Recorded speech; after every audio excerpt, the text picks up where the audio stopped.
오늘은 열고 닫으시는 하나님이라는 제목으로 사도행전 16장 6절부터 15절까지의 말씀을 제가 한 절, 여러분들이 한 절 함께 교독하겠습니다. 6절부터 교독합니다.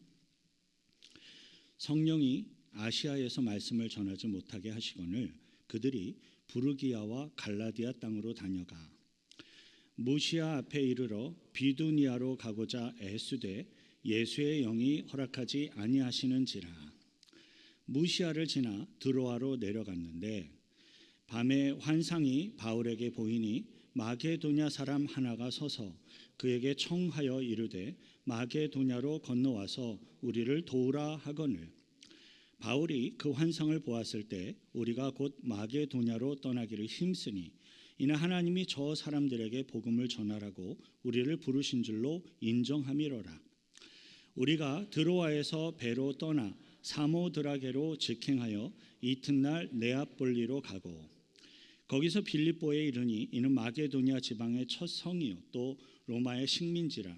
이 성에서 수일을 유하다가 안식일에 우리가 기도할 곳이 있을까 하여 문 밖 강가에 나가 거기 앉아서 모인 여자들에게 말하는데 두아디라 시에 있는 자색 옷감 장사로서 하나님을 섬기는 루디아라 하는 한 여자가 말을 듣고 있을 때 주께서 그 마음을 열어 바울의 말을 따르게 하신지라. 함께 읽습니다.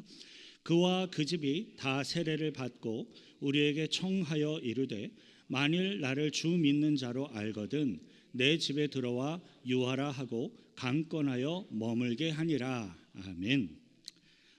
방송실에 혹시 부탁드립니다. 파워포인트 포인터가 서랍이 들어있는데 하나 좀 가져다 주시길 부탁드립니다. 앞에 준비해 놓은 거를 잊었네요. 사도 바울의 2차 선교 여행은 사도 바울이 1차 선교 여행 중에 전도해서 세워졌던 성도들과 교회들을 다시금 방문하고 그들을 양육하기를 원하는 이 생각에서부터 시작이 되었습니다. 하지만 하나님께서는 사도 바울의 2차 선교 여행팀의 진로와 방향을 전혀 생각하지도 못했던 방향으로 바꾸시고 인도하셔서 유럽까지 나아가는 선교 여행이 되게 하셨습니다. 오늘의 성경 본문은 그러한 사도 바울의 생각에서부터 시작된 신방과 양육을 위한 여행이 어떻게 사도 바울의 2차 선교 여행으로 바뀌게 되었는지를 우리들에게 보여주고 있습니다. 오늘의 성경 본문을 통해 성령님의 인도하심을 우리들이 어떻게 찾고 어떻게 구하며 어떻게 따라가야 할지를 함께 배우고 훈련하심으로써 성령의 인도하심을 받는 믿음의 삶을 살아가게 되시기를 축원드립니다. 본래 사도 바울의 생각과 계획에 따르면 비시디아 안디옥에서 버가 쪽으로 내려가야만 했습니다. 사진을 하나 보여주시죠. 감사합니다.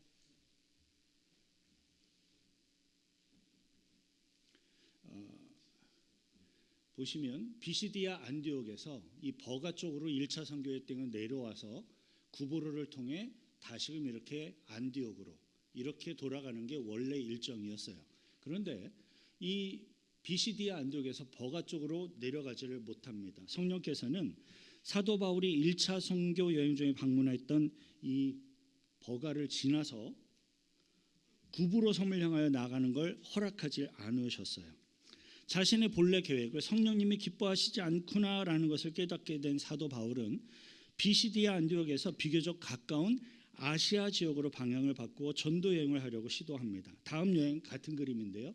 보여주시면 이 비시디아 안디옥에서 바로 옆에 있는 아시아 요 에어리어를 전도를 하려고 시도를 합니다. 비시디아 안디옥에서 아래로 못 내려가니까 그럼 이쪽으로 가서 전도를 하자 하고 아시아 지역을 전도를 하려고 시작을 한 거예요. 하지만 성령께서는 아시아 지역으로 방향을 바꾸어서 전도 여행을 하고자 하였던 사도 바울의 생각과 계획까지도 또 가로막으셨습니다. 6절 함께 읽습니다. 성령이 아시아에서 말씀을 전하지 못하게 하시거늘 그들이 부르기아와 갈라디아 땅으로 다녀다가 본문 6절을 보면 성령이 아시아에서 말씀을 전하지 못하게 하시거늘 이라고 기록하고 있습니다. 성령께서 사도 바울의 생각, 사도 바울의 계획을 가로막으신 거예요. 하지만 성경은 성령님이 도대체 구체적으로 어떠한 방법과 어떠한 방식으로 사도 바울의 생각을 막고 계획을 가로막고 허락하지 않으셨는지에 대해서 전혀 이야기하고 있지 않습니다. 단지 성경은 성령님이 사도 바울의 생각과 계획을 허락하지 않으심으로써 막으심으로써 사도 바울이 또 다른 선교 여행의 방향과 길을 찾으려고 노력을 하며 시도하고 있는 모습을 기록해서 보여주고 있어요. 6절의 후반부를 보면요, 그들이 부르기아와 갈라디아 땅으로 다녀가라고 기록하고 있는 부분이 바로 그 내용입니다. 본문 6절의 이 내용과 정황을 살펴보면 사도 바울은 성령님의 인도하심이 정확히 어디를 향해 나아가야 하는지를 잘 알지 못하고 있었던 것이 분명합니다. 사도 바울은 아시아 지역을 향하여 나아가는 것을 성령님이 허락하시지 않는다라는 것을 알 수가 있었지만, 그러면 구체적으로 어디를 향하여 나아가야 하는지는 잘 모르고 있었던 겁니다. 그래서 사도 바울은 부르기아 지역의 방향으로 진행을 하였다가 또 갈라디아 지역의 방향으로 진행을 하였다가 무시아 지역의 앞에 이르러서는 비두니아 지역으로 가려고 애를 썼어요. 지도를 보여주시면 비시디아 안디옥에서 아시아 쪽으로 안 내니까 부르기아를 거쳐서 갈라디아를 거쳐서 비두니아로 이렇게 갈라디아 쪽으로 올라갔다가 비두니아 쪽으로 가려고 했다가 무시아 바로 앞에 이르러서는 그러면 다 안 되니까 이 비두니아 쪽으로 전도를 해야지 하고 이렇게 비두니아까지 가려고 시도를 했습니다. 하지만 하나님께서는 사도 바울의 선교 여행팀이 북쪽의 비두니아 지역으로 나아가려고 하는 것까지도 허락하지 않으셨어요. 본문 7절 함께 읽습니다. 무시아 앞에 이르러 비두니아로 가고자 애쓰되 예수의 영이 허락하지 아니하시는지라. 본문 7절 후반부에서 예수의 영이 허락하지 아니하시는지라라고 기록하고 있는 걸 보면 성령님과 하나님과 예수의 영이 모두 다 한 분 하나님이라는 것을 우리들이 확인하게 됩니다. 사도 바울은 하나님의 뜻과 인도하심을 따라 그 당시에 자신이 결정하였던 생각, 자신의 계획이 성령님이 인도하시는 길이 아니다라는, 형통하지 못한 길이다라는 것을 분명하게 알 수가 있었어요. 자, 이 대목에서요, 우리들은 성령님의 구체적인 인도하심이라는 것이 어떠한 것인지를 함께 묵상하며 점검해 볼 필요가 있습니다. 성령님의 인도하심이 어떠한 것인지를 제가 단순하게 한마디로 정리해서 말하기는 매우 어렵지만 오늘의 성경 본문을 통해서 제가 몇 가지 분명한 교훈은 확인해 볼 수가 있어요. 우선 첫 번째, 성령님의 인도하심은 아무리 성령이 충만하고 능력이 많고 위대한 믿음의 사람이라 할지라도 어떠한 경우에는 처음부터 분명하게 알지 못할 수도 있다라는 사실이에요. 왜냐하면 종종 우리 인간들의 생각, 우리 인간들의 지혜를 완전히 초월해버리는 하나님이 원하시는 하나님의 때와 하나님의 섭리가 있기 때문입니다. 사도 바울은 분명히 기도하는 사람이었어요. 성령 충만한 능력 있는 전도자였습니다. 하지만 그럼에도 불구하고 사도 바울은 성령님의 인도하심이 어디를 향하고 있는 것인지를 처음부터 정확하게 알 수가 없었습니다. 단지 사도 바울은 자신이 무언가를 생각하고 계획하고 추진하고자 했을 때 그것을 성령님이 허락하시지 않는 것인지 또는 허락하시는 것인지를 분별하며 깨달을 수가 있었던 겁니다. 자, 그렇다면 사도 바울은 어떤 결정과 일에 있어서 성령님이 이것이 허락하시는 것인지 또는 허락하지 않는 것인지를 어떻게 분별하여 알 수가 있었습니까? 그 해답은 본문 7절 후반부에 있어요. 가고자 애쓰되 예수의 영이 허락하지 아니하시는지라라는 구절을 통해 우리들이 깨닫고 배울 수 있습니다. 여기에 바로 두 번째 교훈이 있어요. 그것은 성령님의 인도하심이 없는 길은 우리 성도가 아무리 애를 쓰고 노력을 해도 전혀 형통하지 못한다라는 사실입니다. 사도 바울은 비두니아 지역을 향하여 나아가려고 애를 썼대요. 많은 노력을 하며 애를 썼습니다. 하지만 예수의 영이 허락하지 아니하셨습니다. 그것은 사도 바울에게 비두니아를 향하여 나아가려고 하는 수고와 노력이 정말로 많이 있었음에도 불구하고 그 길이 전혀 형통하지 못하였다라는 것을 의미합니다. 물론 사도 바울은 성령 충만하여 기도에 힘쓰는 사람이었으니까 기도하는 중에 하나님께서 시원하게 응답해 주시지 않는다, 그렇구나라는 건 어느 정도 깨달을 수 있었을 거예요. 하지만 특정한 어느 지역을 향하여 나아가라라는 성령님의 지시사항이 그때까지 전혀 없었기 때문에 사도 바울은 자신의 개인적인 전력과 판단에 따라 비두니아 지역을 향하여 나아가려고 애를 쓰고 노력을 했던 거예요. 이처럼 어떤 경우에는요, 하나님의 뜻과 인도하심을 찾기 위해 우리 믿음의 성도들이 많은 수고와 많은 노력을 함에도 불구하고 시행착오의 과정을 반드시 통과해야만 하는 그러한 경우가 있는 겁니다. 저와 여러분들 우리 성도들의 생각에는요, 시행착오의 과정 없이 단번에 그냥 성령님께서 인도하시는 형통의 길을 따라 그냥 쫙 가기를 원하는 것이 당연히 우리들이 원하는 것이긴 하지만 그것은 우리들의 짧은 생각일 뿐입니다. 물론 그런 경우는 있을 것 같아요. 기도를 아예 하지 않음으로써 전혀 필요 없는 불필요한 어떤 죄성으로 인한 실패를 경험하고 시행착오를 경험하는 그런 것은 분명 필요 없는 겁니다. 전혀 필요 없는 불필요한 고난에 해당하는 것이 매우 분명합니다. 하지만 성도들이 열심히 기도함에도 불구하고 하나님의 때와 하나님의 섭리에 의해서 어쩔 수 없이 경험하게 되는 시행착오, 어쩔 수 없이 경험하게 되는 형통하지 못함은 유익이 되는 필요한 것이라는 것을 기억하셔야 합니다. 저와 여러분들은 죄악으로 인한 형통하지 못함과 하나님의 뜻과 섭리에 의한 형통하지 못함을 착각하셔서 내가 형통하지 못하고 있는데 이게 하나님이 인도하시는구나 라고 오해하지 않기를 바랍니다. 다음으로 세 번째 경우는요, 하나님의 때와 하나님의 섭리는 비록 우리 인간들이 이해하지 못한다 할지라도 그의 백성들을 위한 최선의 가장 좋은 것이다라는 사실입니다. 사도 바울에게는 성령님이 가로막는 그 시간들이 형통하지 못한 것처럼 느껴지는 수고, 고난의 시간이었을 것입니다. 하지만 그것까지도 하나님의 뜻을 위하여서는 필요한 것이었습니다. 사도 바울의 2차 선교 여행에서는 아시아 지역의 선교가 성령님에 의해서 가로막혔어요. 하지만 3차 선교 여행에서는 이 아시아 지역의 선교가 허락이 되었고 열매를 맺어서 많은 교회들이 세워지게 됩니다. 성경은 사도 바울의 2차 선교 여행에서 왜 성령님이 아시아 지역을 허락하지 않았는지 그 이유를 전혀 설명하고 있지 않습니다. 하지만 분명한 것은요, 사도 바울의 2차 선교 여행은 아시아 지역이 아니라 마게도냐 지역까지 나아가서 유럽에 복음이 증거되고 전파되도록 하는 것이 하나님이 보실 때 절실하게 필요하셨던 거예요. 이러한 하나님의 뜻과 섭리는요, 아무리 성령이 충만하고 기도를 많이 하는 위대한 전도자 사도 바울이라 할지라도 다 이해할 수 있는 것이 전혀 아니었습니다.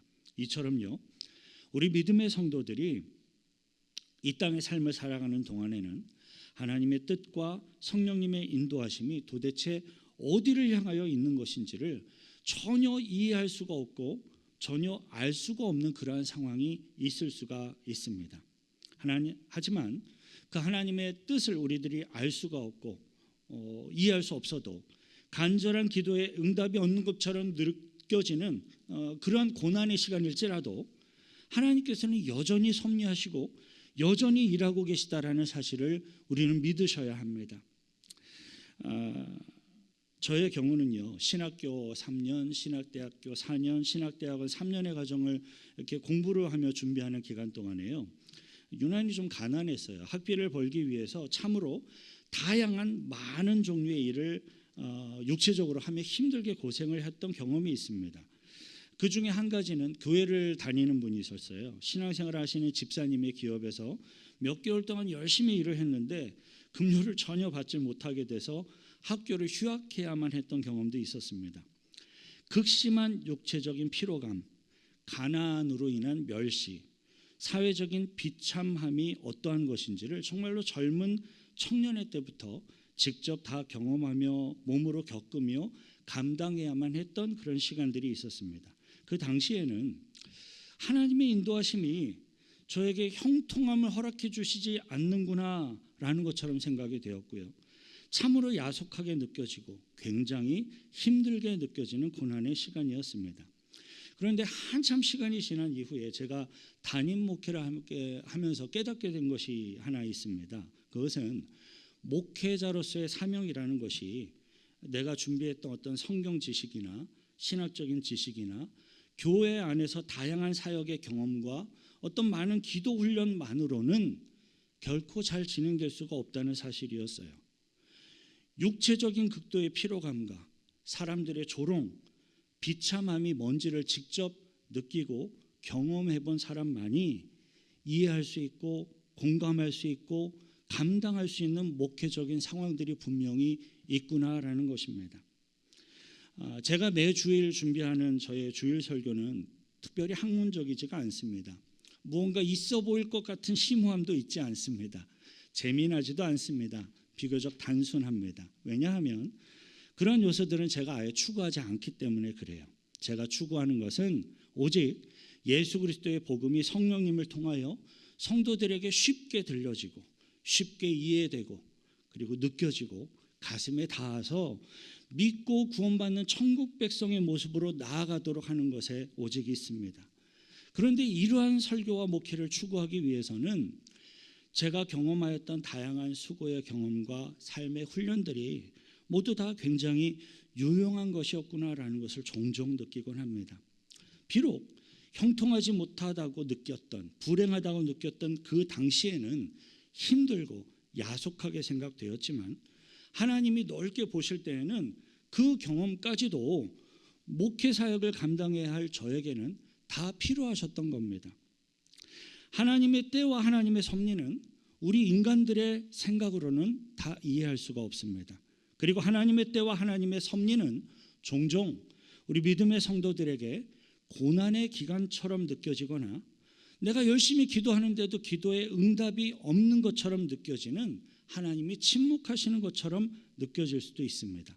하지만 하나님의 섭리와 성령님의 인도하심은 결국에는 모두 다 합력하여 선을 이루는 것을 믿으시길 바랍니다. 사도 바울에게 있어서 2차 선교 여행의 이 과정은 바로 그러한 하나님의 인도하심을 경험하며 나아가는 어떤 특별한 하나님의 섭리를 경험하는 시간과도 같았습니다. 복음을 전하기 위해서 나아가려고 하는 곳마다 성령께서 다 막으시고 다 닫으심으로써 형통함을 느끼지 못하고 불필요한 고생을 경험하게 되었습니다. 사도 바울은 하나님께서 이렇게 명령하시는 하나님께서 인도하시는 그러한 목적과 이유가 만일에 사도 바울은 분명하다면 아무리 힘든 고난일지라도 역경까지도 기꺼이 다 감당할 수 있는 마음의 준비가 되어 있는 사람이었어요. 그럼에도 불구하고 사도 바울이 그럼에도 불구하고 하나님의 뜻을 알 수가 없고 하나님의 목적을 알 수가 없는 그러면서 형통함이 전혀 없는 그 이유와 목적을 알 수 없는 고난이 계속되니까 사도 바울의 마음은 심히 답답했을 것이고 심히 고통스러웠을 겁니다. 이것은 마치 저의 생각에는 그런 마음이었을 것 같아요. 마치 살려주세요라고 간절하게 외치는 나의 친딸의 비명을 분명하게 듣고는 있지만 어딘지를 알지를 못해서 구원하지 못하고 방황하며 안타까워하고 있는 아버지의 마음과도 같은 것이었을 것 같습니다. 사도 바울은 그렇게 절실한 안타까움을 느끼며 전도 여행의 방향성을 찾지 못하고 방황을 하는 중에 무시아를 지나서 드로아라는 항구 도시까지 나아가게 되었습니다. 지도를 잠깐 보여주시면 이 비시디 안디옥에서부터 부르기아도 실패, 갈라기아도 실패, 아시아도 실패, 비두니아도 실패, 무시아를 지나서 이곳까지 오게 된 거예요. 섬이에요. 항구예요. 이 드로아라는 항구는 오늘날의 현대인들에게 트로이 전쟁에 나오는 트로이의 목마 스토리로 잘 알려져 있는 곳으로서 유대 예루살렘에서는 가장 서쪽에 위치한 땅 끝과도 같은 곳이었습니다. 그런데 사도 바울은요, 드로아라는 이 항구 도시에 도착한 이후에 비로소 자신이 왜 그토록 절실한 안타까움을 느끼며 방황을 해야만 했는지 그 이유와 목적을 비로소 알 수가 있었습니다. 8절 9절 함께 읽습니다. 무시아를 지나 드로아로 내려갔는데 밤에 환상이 바울에게 보이니 마케도냐 사람 하나가 서서 그에게 청하여 이르되 마케도냐로 건너와서 우리를 도우라 하거늘. 마게도냐로 건너와서 우리를 도우라 하거늘. 드로아라는 항구 도시에 도착하게 되었던 그 밤에 사도 바울은 마게도냐 사람의 간절한 어떤 요청을 받는 환상을 보게 됩니다. 이 환상은 사도 바울에게 굉장히 큰 충격과 도전을 주는 것임이 매우 분명했습니다. 왜냐하면 사도 바울은 여태껏 오직 예루살렘으로부터 흩어진 디아스포라 유대인들과 그들을 중심으로 하고 있는 가까운 지역의 이방인들을 전도하는 것에만 오직 관심을 갖고 있었기 때문이에요. 유럽에 해당하는 이 마게도니아 지역은 사도 바울이 가본 적도 없고요. 거기 아는 사람도 전혀 없고요. 마게도니아 지역에 대한 정보도 거의 없는 전무한 것이었기 때문에 이 사도 바울이 생각을 할 때 전도와 선교의 대상 지역으로는 전혀 생각조차 해본 적이 없는 그러한 곳이었습니다. 만일에 2차 선교 여행을 출발한 이 사도 바울의 전도 여행 팀이 가는 곳마다 수많은 사람들이 예수를 믿고 성령의 풍성한 열매가 맺어지게 되었다면 드로아라는 항구 도시에는 오지도 않았을 겁니다. 그리고 사도 바울이 전도 사역으로 바쁜 상황 속에서는 마게도냐로 건너와서 우리를 도우라라는 환상이 일찌감치 보였을지라도 절실한 안타까움으로 느껴지는 간절한 요청으로 들릴 수가 없었을 겁니다. 하지만 하나님이 보실 때에는 예루살렘 주위에 흩어져 있는 디아스포라 유대인들에게 복음을 전하는 것도 굉장히 중요하였지만 멀리 유럽 지역에도 복음을 증거하는 이것이 하나님이 보실 때는 절실히 필요하였던 겁니다. 성령께서는 사도 바울이 가는 곳마다 형통함을 허락지 않으심으로써 가까운 지역의 전도의 문을 다 닫아버리셨고 멀리 있는 유럽을 향한 전도의 문을 열어주심으로써 사도 바울을 인도하신 것입니다. 오늘 성경 본문에는 하나님의 섭리하심을 통하여 이렇게 열기도 하시고 닫기도 하시는 하나님의 뜻과 섭리와 인도하심이 매우 분명하게 증거되고 있습니다.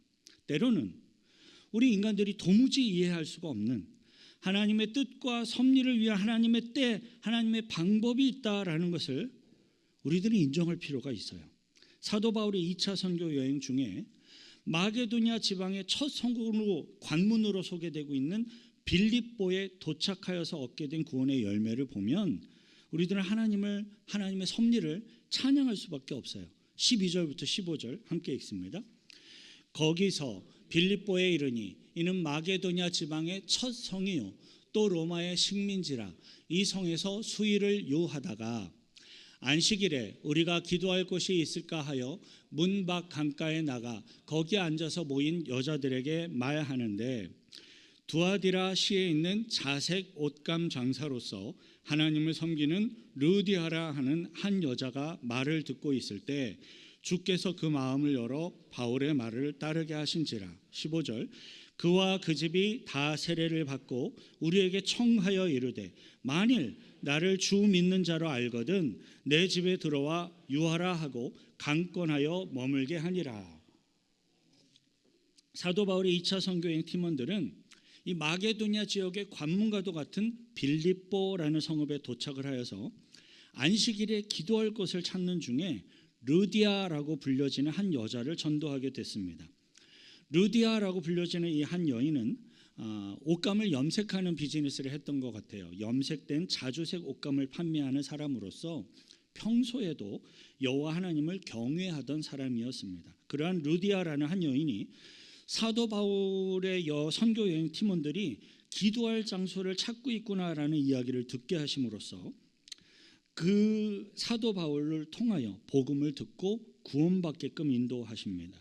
그리고 르디아는 사도 바울이 선교 여행 팀원 전체를 자신의 집으로 초대를 해서 정성껏 음식을 대접하고 또 그들의 피로를 풀 수 있도록 모든 편리를 제공하면서 복음을 듣게 됨으로써 그 집안에 르디아 집안의 모든 이들이 다 전부 다 구원을 받게 되었습니다. 자, 이 대목에서 우리들은 한 가지 궁금한 의문점을 생각해 볼 수가 있어요. 그것은 사도 바울이 아시아 지역을 먼저 전도한 그 다음에 조금 나중에 천천히 한참 지나서 빌립보에 와서 이 루디아라는 여자를 만나고 이 사람들을 전도해도 되지 않았겠는가라는 생각입니다. 루디아가 빌립보를 떠나가는 것도 아니니까요. 오늘의 성경 본문의 내용만을 놓고 본다면 그렇게 생각할 수도 있을 것입니다. 하지만요, 나중에 사도 바울이 로마에 가서 전도를 하다가 감옥에 갇히고 그리고 사도 바울이 순교당하게 되는 이 과정을 살펴보면 왜 성령님이 급하게 사도 바울을 부르시고 왜 급하게 이 루디아가 구원을 받게 하셨는지를 비로소 깨닫게 됩니다. 빌립보라는 이 지역에 세워진 빌립보 교회는 그 시간에 이 루디아라는 여자와 그 집안을 통하여 탄생이 되고 성장하며 준비되어져야 할 중요한 이유가 있었습니다. 사도 바울이 1차, 2차, 3차 선교 여행을 주도하며 수많은 교회들을 개척하고 전도하는 동안에는 사도 바울의 사역을 감당하는 데 있어서 부족함이 없도록 모든 것들이 풍족하게 채워졌습니다. 하지만 사도 바울이 눈에 보이지 않는 기간이 길어진 이후에는 완전히 상황이 달라집니다. 사도 바울의 3차 선교여행을 마친 이후에 세 번째 전도여행을 다녀온 이후에 약 3년 동안 가이사랴 감옥에 사도 바울이 투옥이 되었고요. 그리고 가이사랴 감옥에서 나오게 되자마자 곧장 죄수의 신분으로 로마에 호송이 되어서 로마에서 또 3년 동안 투옥이 된 거죠. 가택연금을 당하게 됩니다. 사람들이 흔히 말하는 격언 중에요, 눈에서 멀어지면 마음에서도 멀어진다라는 말이 있습니다. 이 말은 사도 바울에게도 해당되는 말이었어요. 특별히 사도 바울이 로마에서 가택연금을 당하였던 이 3년의 구금 기간 동안에는 사도 바울이라는 존재가 성도들의 마음에서 멀어지는 상황이 또렷이 드러나게 되는 기간이었어요. 성도들과 교회 공동체의 눈앞에서 사도 바울이 오랜 시간 동안 보이지 않게 되자 사도 바울은 아주 빠르게 잊혀지게 되었고 나중에는 충분한 지원을 받지 못하는 심각한 형편에 처하게 됩니다. 그런데 사도 바울이 로마에서 가택연금을 당하는 동안에도 끝까지 사도 바울을 잊지 않고 후원하며 끝까지 함께 협력했던 유일한 교회가 하나 있었는데 그것이 바로 루디아를 통해서 세워진 빌립보 교회입니다. 빌립보서 4장 11절 그리고 14절부터 18절 함께 있습니다. 내가 궁핍함으로 말하는 것이 아니니라. 어떠한 형편에든지 나는 자족하기를 배웠노니. 14절 그러나 너희가 내 괴로움에 함께 참여하였으니 잘하였도다. 빌립보 사람들아 너희도 알거니와 복음의 시초에 내가 마게도냐를 떠날 때에 주고받는 내일에 참여한 교회가 너희 외에 아무도 없었느니라. 데살로니가에 있을 때에도 너희가 한 번뿐 아니라 두 번이나 나였을 것을 보내었도다. 내가 선물을 구함이 아니요 오직 너희에게 유익하도록 풍성한 열매를 구함이라.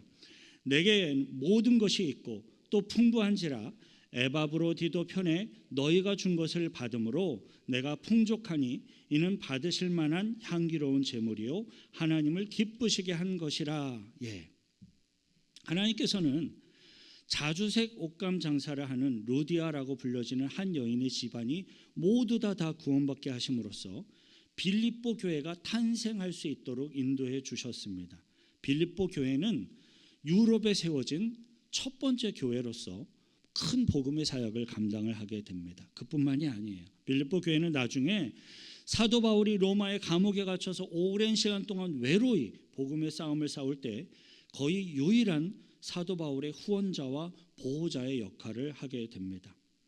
그것을 대비하기 위해서라도 사도 바울의 2차 전도 여행의 기간 중에 마게도냐 지역의 빌립보에 있는 루디아라는 이 여자에게 복음이 증거되고 교회가 세워져서 교회로서의 모습을 갖춰나가며 준비해야 할 분명한 이유가 있었던 겁니다. 사랑하는 성도 여러분, 온 세상을 주관하시는 우리의 창조주 여호와 하나님께서는 세상의 모든 일들을 열기도 하시고 닫기도 하시는 진정한 주권자이심을 믿으시길 바랍니다. 특별히 우리 하나님께서는요, 예수 그리스도의 십자가 구원의 복음을 믿고 구원받은 성도들의 구체적인 이 삶의 여정에 정말로 매우 깊은 관심과 우리들의 상상을 뛰어넘는 놀라운 계획을 갖고 계십니다. 때로는요, 크고도 놀라운 하나님의 섭리와 뜻을 우리들이 이해를 할 수가 없어서 마치 하나님이 인도해 주시지 않는구나, 나의 기도에 응답해 주시지 않는구나 라고 느껴지며 생각될 때가 있습니다. 그러나 여러분, 하나님께서 저와 여러분들이 느끼지 못하고 생각하지 못할 그때에도요, 하나님은 여전히 일하고 계시고 우리들의 상상을 뛰어넘는 놀라운 계획으로 저와 여러분들의 삶을 이끌어가며 인도하고 계심을 믿으시길 바랍니다. 하나님의 뜻 가운데 우리들에게 물론 형통함을 주시고 길을 열어주실 때도 있지만 또 하나님의 놀라운 계획과 뜻을 위해서 형통하지 못하고 다쳐버리는 때도 있구나라는 사실을 잊지 마십시오. 저와 여러분들은 성령님의 인도하심을 따라 영적인 분별력을 가지고 의의 인도하심을 경험하고 따르며 하나님의 뜻을 성취해 가시길 축원드립니다. 이 시간 함께 기도하실 때 하나님, 나의 삶을 이끄시는 주님의 섭리하심을 믿습니다. 그러나 내가 지혜가 부족하고 하나님의 뜻을 알지 못하여 불평하고 원망할 때도 있고 또 지쳐서 쓰러지고자 하기에 추구하는 그러한 연약한 모습을 보일 때도 있음을 고백합니다. 주님, 나에게 형통함이 없는 것처럼 느껴지는 그 순간까지도 나를 향하여 일하고 계시는 하나님을 믿을 수 있는 믿음을 주옵소서. 그 믿음 가운데 하나님의 섭리하심을 끝내는 보게 하시고 그 믿음 가운데 하나님의 인도하심 속에 하나님의 뜻을 이루어 드리는 주의 백성으로서 살아갈 수 있게 해달라고 같이 함께 기도하겠습니다. 거룩하신 구주 하나님 아버지, 감사와 찬송과 찬양을 드립니다. 주님, 때로는 우리들의 삶의 여정 속에 이해할 수 없는 형통하지 못함과 어려움과 고난과 혹은 기도에 응답이 없는 것처럼 느껴지는 시간들이 있음을 알고 있습니다. 그러나 예수 믿고 구원받은 주의 백성들에게 있어서 이 모든 것들이 다 하나님의 섭리와 계획 안에 있음을 믿게 하시고 하나님은 여전히 일하고 계시며 하나님은 여전히 나의 삶의 구체적인 요소마다 놀라운 주님의 계획을 가지고 인도하고 계심을 믿습니다. 믿음의 눈을 뜨고 그 주님의 계획하심을 볼 줄 알게 하시고 보여지지 않을지라도 믿음의 눈을 가지고 순종함으로 인내함으로 나아갈 수 있게 하셔서 주님의 뜻을 이루어 주시고 영광 거두어 주옵소서. 하나님 아버지, 우리들의 삶을 주관하시고 다스리심으로써 형통함을 허락하셔서 열기도 하고 때로는 형통함을 거두어 버려서 닫기도 하시는 하나님의 인도하심을 배웠습니다. 때로는 하나님의 원대한 계획과 섭리에 따라 형통함이 없고 닫혀버리는 것처럼 느껴질 때가 있지만 그것까지도 우리들의 삶의 최선과 최고의 인도하심이라는 것을 믿습니다. 우리들이 예수 그리스도의 십자가 구원의 복음을 믿고 구원받은 하나님의 천국 백성들이 되었음을 믿고 감사와 찬양을 드립니다. 이 땅의 삶 가운데에서도 성령님의 세밀한 인도하심을 따라 하나님의 뜻을 이루어가는 천국 백성의 삶을 살게 하시고 천국 백성들에게 허락하신 축복과 은혜를 누리게 하옵소서. 우리를 구원하신 예수 그리스도의 이름으로 기도하옵나이다. 우리들을 섭리하심으로 이끌어 가시는 주님의 은혜 앞에 감사의 박수로 영광 돌려드리겠습니다. 아멘.